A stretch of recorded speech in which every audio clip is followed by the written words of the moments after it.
Good morning to all of you. I am Karamir Yadav sir, physics faculty. Dear student, in our today lecture we discuss about our second part of unit 7, bulk properties of matter and radiation. प्यारे बच्चों, आपका जो second part है वो आपका होगा hydrostatics.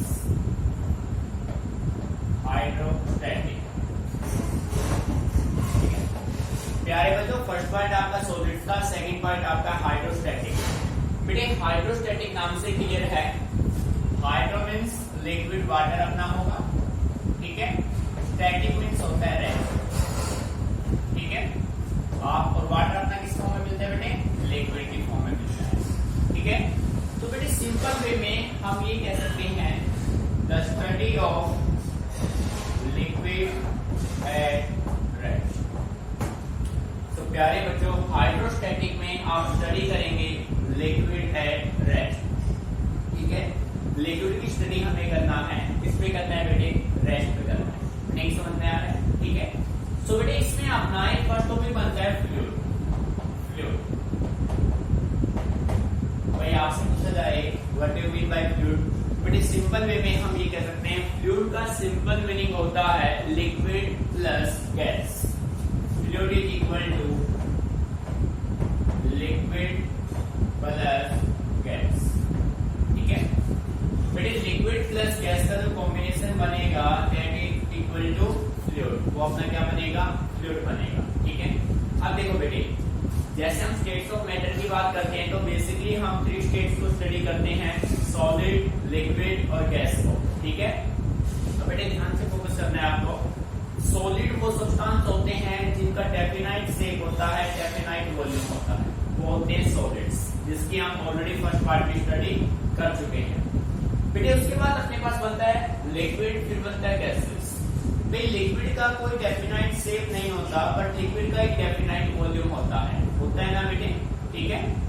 उसके बाद अगर हम गैसेस की बात करें, गैसेस का ना तो कोई डेफिनाइट शेप होता है और ना ही कोई डेफिनाइट वॉल्यूम होता है, ठीक है। तो बेटे जब आप लिक्विड प्लस गैस को मिक्सअप करेंगे तो वो क्या बनाएगा? वो फ्लूइड बनाएगा। आपको सिंपल वे में पूछा जाए व्हाट इज फ्लूइड, तो आप ये नहीं कह सकते कि फ्लूइड लिक्विड होता है। फ्लूइड होता है लिक्विड प्लस गैस होता है, ठीक है। तो बेटे अब हम बात करते हैं प्रॉपर्टीज ऑफ फ्लूइड की। प्रॉपर्टी, ठीक है बेटे, प्रॉपर्टीज की अगर हम बात करें तो आप सिंपल वे में कह सकते हैं they do not have definite shape. बेटे लिक्विड और गैस दोनों में से किसी का भी शेप डेफिनाइट नहीं होता है। सो फर्स्ट पॉइंट आपका होगा फ्लूइड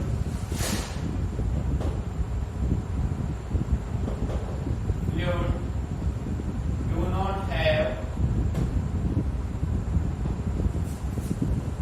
definite shape। बेटे फ्लूइड का डेफिनाइट शेप नहीं होता है, पर डेफिनाइट वॉल्यूम जरूर होता है लिक्विड का। लिक्विड का डेफिनाइट वॉल्यूम है, तो बेटे इसी की बेस पे मैं कह सकता हूं कि fluid have tendency to flow, ठीक है। सेकंड पॉइंट आपका होगा फ्लूइड have tendency to, ठीक है बेटे, fluids have tendency to flow. जो अपने फ्लूइड होते हैं वो फ्लो कर सकते हैं बेटे, बात समझ आ रही है?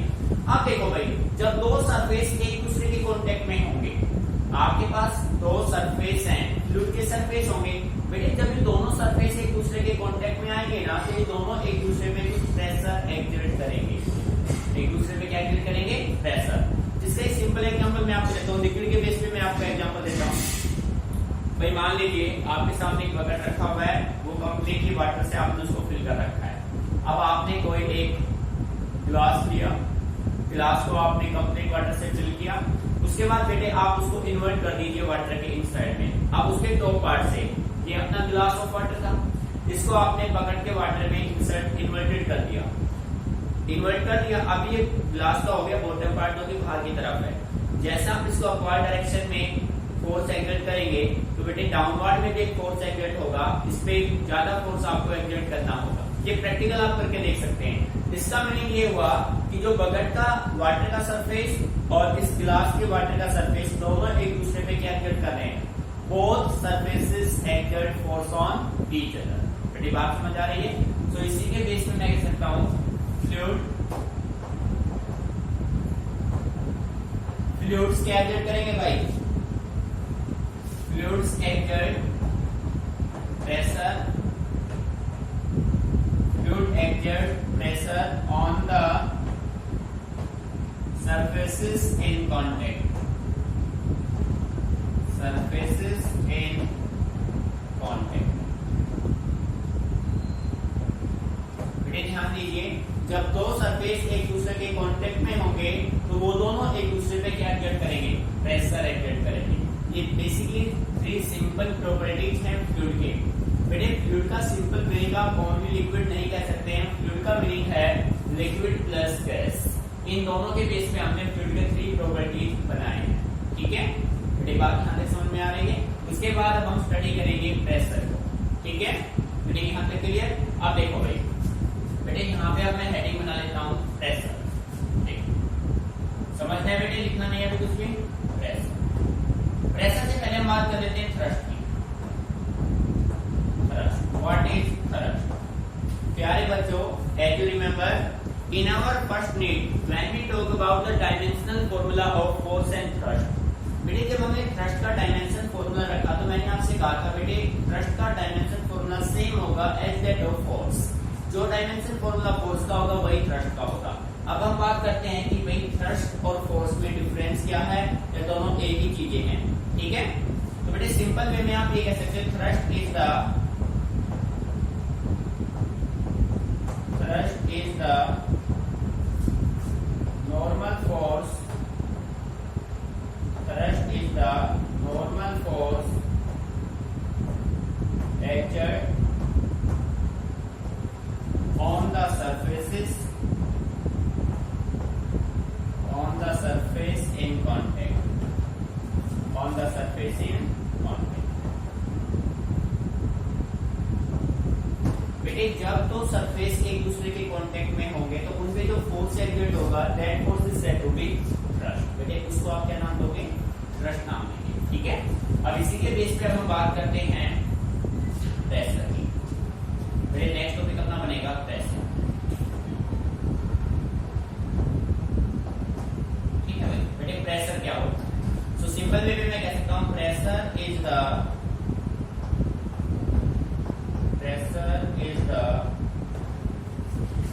normal force per unit area, normal force per unit area exerted on the surfaces in contact, surface in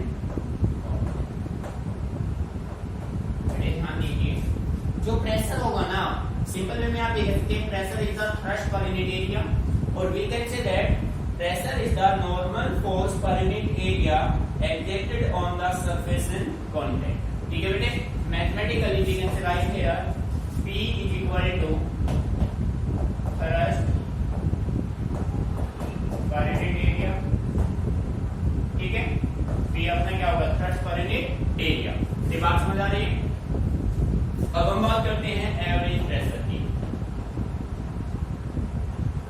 average pressure, बेटे एवरेज प्रेशर आपका होगा F/A। एवरेज प्रेशर क्या होगा? F/A। अब हम बात करते हैं pressure at any time T। Pressure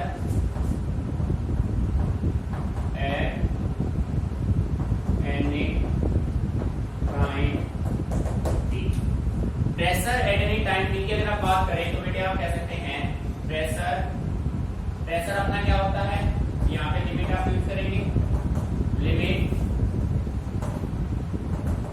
del A tends to 0 is equal to F upon del A, del F upon del A। बेटे ये होगा प्रेशर एट एनी टाइम, यानी कि ये होगा माइक्रो लेवल पे, ये होगा लार्ज स्केल पे एवरेज प्रेशर होगा। बेटे फॉर्मूला आपका होगा फोर्स बाय एरिया। तो बेटे एक एक कंसेप्ट को अच्छे से आपको समझना है। बेसिक की अभी हम बात करेंगे, फिर इसके बाद हम बात करेंगे डेरिवेशंस की।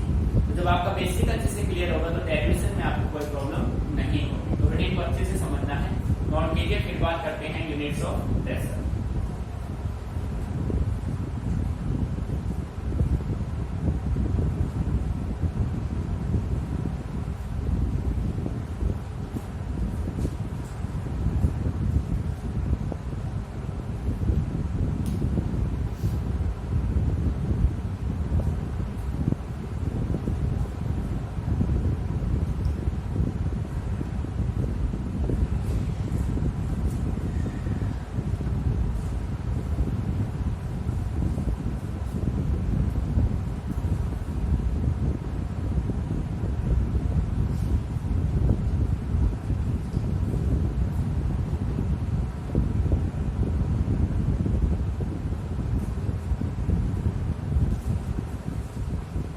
यहाँ तक मैंने अच्छे से क्लियर, ठीक है। अब मैं साइड पर रब कर रहा हूँ, ठीक है भाई। अब मैंने कंप्लीट फोकस आपका बोर्ड करें।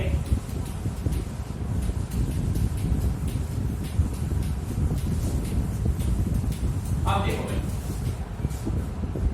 बेटे, अब हम बात करते हैं यूनिट्स ऑफ प्रेशर की।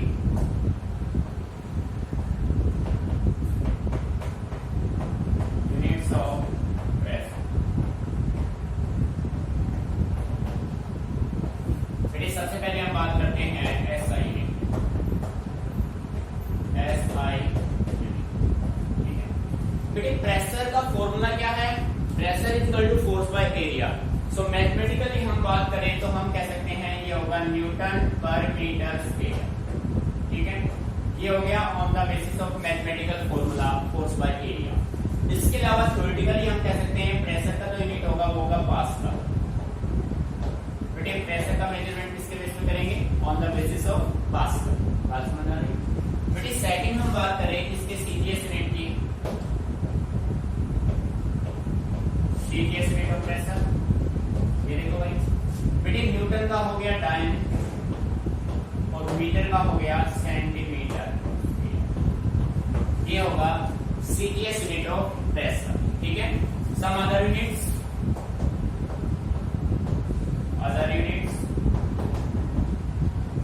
तो देखो बेटे अदर में सबसे पहले मैं बात करता हूं 1 एटमॉस्फेरिक प्रेशर की।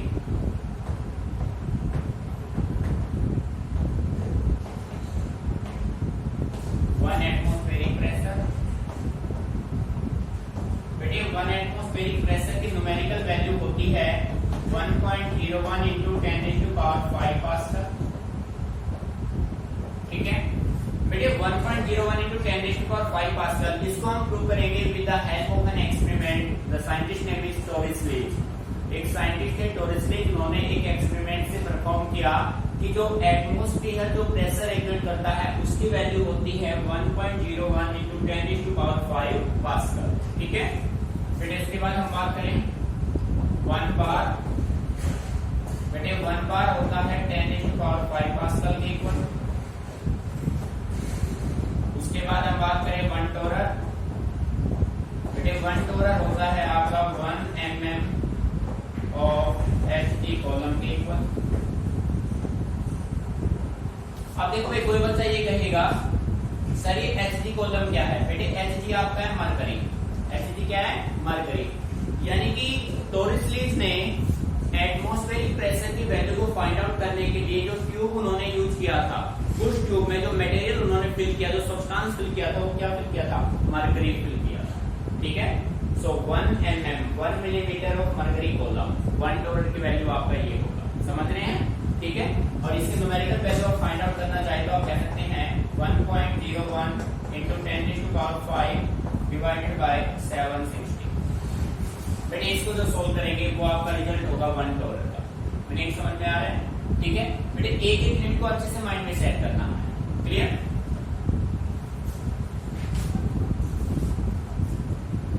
अब देखो भाई बेटे ध्यान सुना भाई। अब हम बात करते हैं जो अपना प्रेशर है वो कैसा क्वांटिटी है, स्केलर है या फिर वेक्टर है, उसकी बात करते हैं। देखो ध्यान सुना है,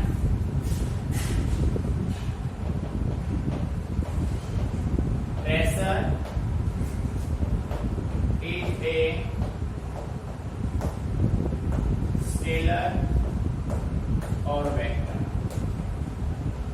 बेटे ये क्वेश्चन आपके सामने बना, ध्यान से सुना है। आपसे ये पूछा जा रहा है कि जो प्रेशर है वो स्केलर क्वांटिटी है या फिर वेक्टर क्वांटिटी। अगर स्केलर है तो क्यों है, वेक्टर है तो क्यों है, हमें इसका रीजन देना होगा। बेटे ध्यान से सुनना है, काफी इंपोर्टेंट क्वेश्चन है। देखो आंसर भाई, हम कहते हैं कि प्रेशर जो है, pressure is a scalar quantity.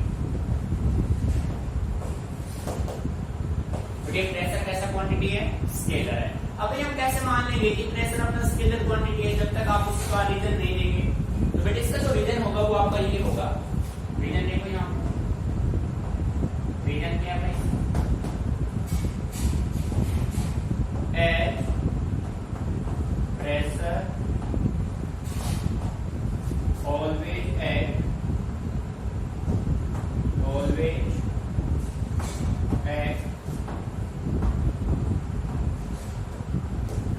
normal to the surface। बेटे जो प्रेशर है ना, ध्यान से समझना इस बात को, काफी इंपोर्टेंट पॉइंट है। जो प्रेशर है वो किसी भी सरफेस पे हमेशा नॉर्मली एक्ट करता है। कैसे एक्ट करता है, नॉर्मली। ठीक है बेटे, आपको अगर ध्यान हो तो हमने जब सेकंड यूनिट स्टडी किया था, जब हम स्केलर और वेक्टर की बात कर रहे थे कि कौन सा क्वांटिटी स्केलर है, कौन सा क्वांटिटी वेक्टर है, उसमें मैंने आपको एग्जांपल दिया था कि एक ऐसा फिजिकल क्वांटिटी जो स्केलर भी है और जो वेक्टर भी है। तो उसका एग्जांपल हमने आपको दिया था surface area. Surface area scalar भी होता है, सरफेस एरिया वेक्टर भी होता है। Movement of inertia neither scalar nor vector, ये काफी इंपोर्टेंट एग्जांपल से दूंगा। तो बेटे उसी वे में जो प्रेशर है, प्रेशर किसी भी सरफेस पे हमेशा कैसे एक्ट करेगा, नॉर्मली एक्ट करेगा, परपेंडिकुलर एक्ट करेगा। ठीक है, जब कोई भी प्रॉपर्टी परपेंडिकुलर एक्ट करे, नॉर्मली एक्ट करे, तो बेटे उसका डायरेक्शन ऑफ फोर्स का डायरेक्शन नहीं होता है। So it does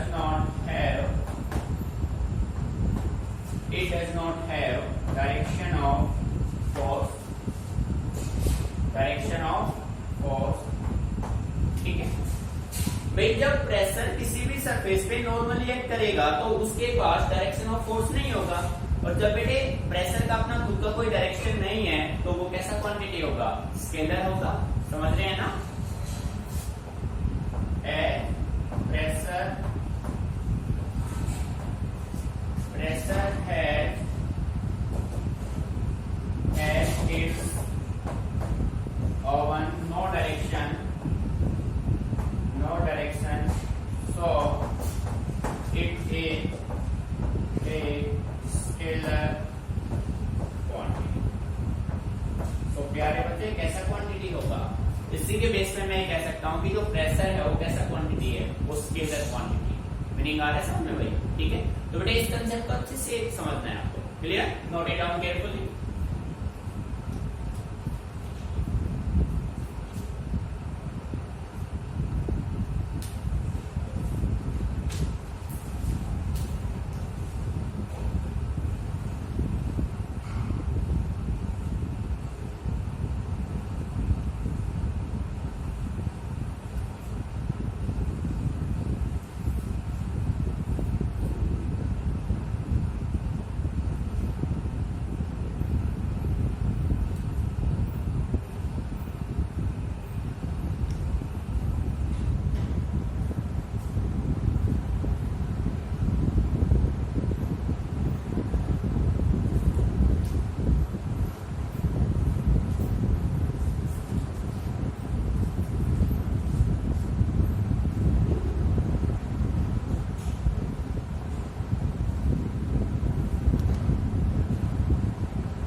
pascal law की। बेटे इस यूनिट का सबसे इंपॉर्टेंट टॉपिक है ये पास्कल।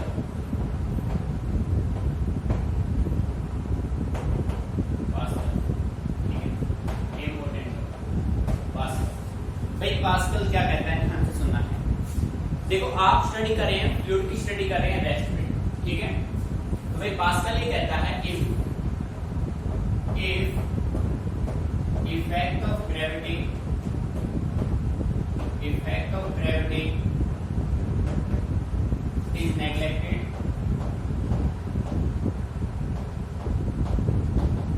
बेटे ध्यान से सुना, कंडीशन है ये। अगर आप ग्रेविटी के इफेक्ट को क्या कर दे, नेग्लेक्ट कर दे, if effect of gravity is neglected then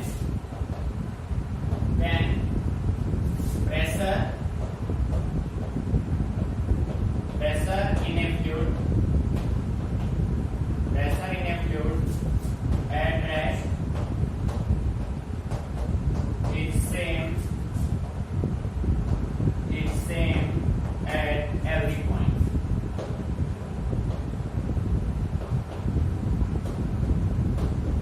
ध्यान से समझो, पास्कल ये कहता है यदि आप इफेक्ट ऑफ ग्रेविटी को नेग्लेक्ट कर दें, यानी कि आप जो भी एक्सपेरिमेंट करें उसमें ग्रेविटी का कोई इफेक्ट ना हो, ग्रेविटी की वैल्यू आप क्या मान ले, 0 मान ले। If effect of gravity is neglected then pressure in a fluid at rest is same at every point. आपके पास जो फ्लूइड है उस पे हर एक पॉइंट पे प्रेशर क्या हो जाएगा, सेम हो जाएगा, बट कंडीशन ये है कि ग्रेविटी क्या होना चाहिए, 0 होना चाहिए। इसको एक्सप्लेन करते हैं एग्जांपल से।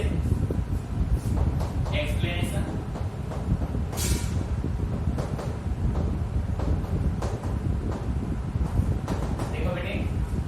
हम मान लेते हैं कि हमारे पास ये कोई कंटेनर है, क्या समझा भाई, ठीक है। इसको कंप्लीटली आपने फ्लूइड से फिल कर दिया,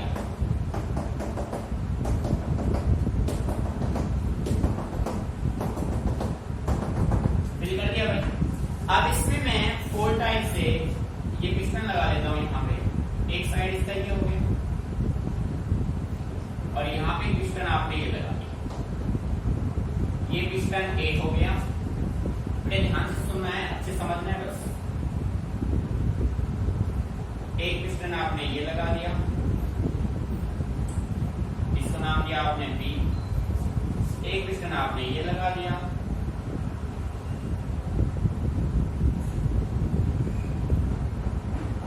इसको नाम आपने दिया C। एक पिस्टन आपने यहां पे लगा दिया,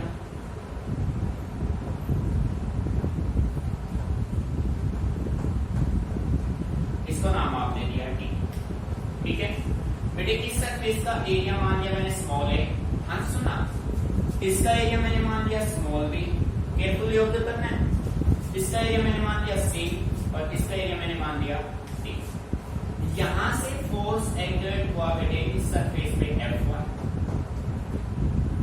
इस सरफेस पे F2, इस सरफेस पे F3 और बेटे इस सरफेस पे F4। मीनिंग कंडीशन सारी क्लियर, ठीक है। अपने पास आपने ये सब कंसीडरेशन मान लिया, ठीक है। Let us consider the following situation, let us consider the following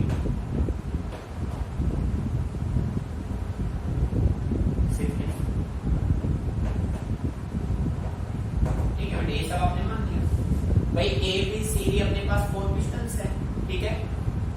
A B C D उनके क्या है, एरिया है, जो फ्लूइड यहाँ पे होगा उस फ्लूइड का एरिया होगा, ठीक है बेटे। तो सबसे पहले हम ऐसा मान लेते हैं कि पिस्टन ए को हम कंसर्व करते हैं। लेट द पिस्टन या force exerted on piston A, pressure exerted by piston A. यहाँ पे देखो pressure exerted on piston A. बेटे ए पे जो प्रेशर एक्सर्ट होगा उसका आप कितना प्रेशर होगा, P1, और P1 किसके बराबर होगा, F1 अपॉन A। बात समझ आ रही है भाई। Pressure exerted on piston A, A पे जो प्रेशर एक्सर्ट होगा वो आपका होगा P1 is equal to F1 by A। बेटे जैसे ही पिस्टन ए पे प्रेशर एक्सर्ट होगा तो पिस्टन बी, सी और डी ये कम्स आउट आएंगे, बाहर की तरफ आएंगे। जब ये बाहर की तरफ आएंगे, ये बाहर की तरफ आएंगे, प्रैक्टिकल बिल्कुल, यहां से जब आप फोर्स लगाओगे तो बेटे ये तो अपने आप को क्या करेंगे, बल्क आउट होंगे, बाहर की तरफ निकलेंगे। कम्स आउट होंगे तो इनको बैलेंस करने के लिए हम इन पे फोर्स एक्सर्ट करेंगे। कौन कौन से फोर्स एक्सर्ट करेंगे? F2, F3 and F4। बात समझ आ रही है? ठीक है। और इस वे में करेंगे कि इन सभी के प्रेशर क्या हो जाए, सेम हो जाए सभी के। ठीक है। तो देखो बेटे, piston B, C and D comes out,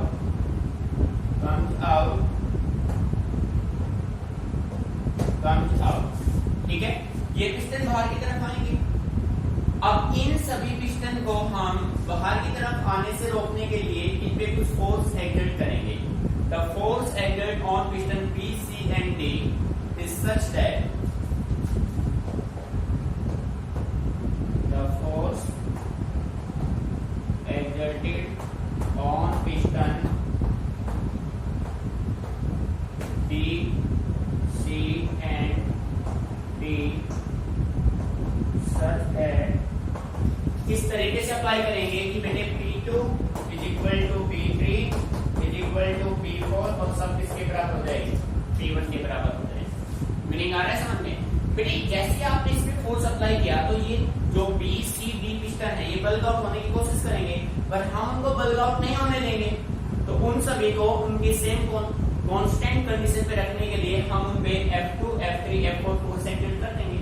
similar way में मैं कह सकता हूं कि F2 by B is equal to F3 by C is equal to F4 by D इसके बराबर होंगे सभी होंगे F1 upon D। This proof pass कर दो बेटे, पास्कल भी यही कहता है कि यदि आप इफेक्ट ऑफ ग्रेविटी नेगलेक्ट रखेंगे तो pressure in a fluid at rest is same at every point. समझ आ गया? ये जो सा फ्लूइड है वो किस पे है, इस फ्लूइड एट रेस्ट। आया नहीं समझ में? सो बेटे इसको अच्छे से समझना है, फिर इसके एप्लीकेशन की बात करेंगे, कैसे आप इसका डेली लाइफ में प्रैक्टिकली यूज कर रहे हैं। ठीक है। काफी इंपोर्टेंट कंसेप्ट है, अभी कंप्लीट नहीं हुआ है। ये तो आपने पास्कल को एक्सप्लेन किया है ग्रेविटी को नेग्लेक्ट करके। जो मेन केस आपका बनेगा वो विद ग्रेविटी बनेगा कि यदि हम ग्रेविटी की वैल्यू को नेग्लेक्ट ना करें तो कितना प्रेशर हम एक्सर्ट करेंगे वो हमें फाइंड आउट करना होगा। ठीक है, इसको नोट कीजिए अच्छे से।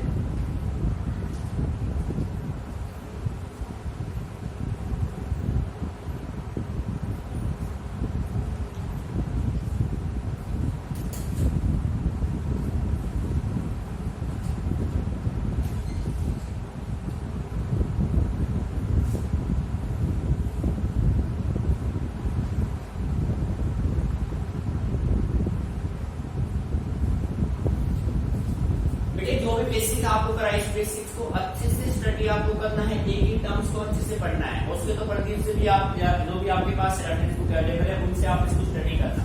ठीक है। अब ये टॉपिक कंप्लीट नहीं हुआ, हम इसके एप्लीकेशंस की बात करेंगे और पास्कल लॉ को देखेंगे विद इफेक्ट ऑफ ग्रेविटी।